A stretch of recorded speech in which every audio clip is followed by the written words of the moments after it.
जी जनाब, और अचीवमेंट्स की जरा बात कर लेते हैं, क्योंकि 2022 में पाकिस्तान की क्या क्या अचीवमेंट्स थी, क्या क्या चीजें थी, पाकिस्तान के लिए 2022 क्या कैसा रहा। वैसे तो सियासी तौर पर बहुत ही मुश्किलात रही, मईशत के तौर पर बहुत मुश्किलात रही, लेकिन उस सब से हटकर क्या क्या चीजें हम लोगों ने अचीव की एज अ नेशन, एक रिपोर्ट देख लेते हैं, फिर वापस आएंगे।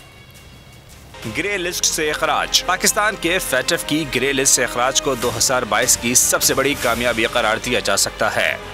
रिकॉर्ड एक बार मुआहदा। बैरिक गोल्ड से भारी सरमायाकारी के मुआहदे के नतीजे में $6 अरब का जुर्माना खत्म हो गया। पहली खातून जज का तकर्रुर। आयशा ए मलिक का पहली खातून जज का सुप्रीम कोर्ट के लिए तकर्रुर हुआ।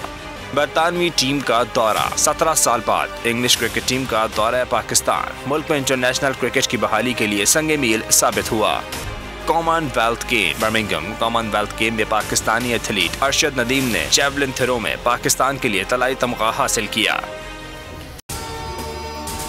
जनाब, अगर ये वीडियो आपको पसंद आई है तो लाइक पर क्लिक जरूर कीजिएगा। सबसे बड़े चैनल बोल न्यूज के एंकर मखदूम शहाबुद्दीन के प्रोग्राम अब बात होगी ने रेटिंग के तमाम रिकॉर्ड्स तोड़ दिए। मैं हूं मखदूम शहाबुद्दीन और आप देख रहे हैं अब बात होगी। 46% नाजरीन ने बोल न्यूज को देखा। सोशल मीडिया पर भी सबने ज्यादा देखा। सब्सक्राइब करें और बेल दबाएं ताकि कोई खबर रह न जाए।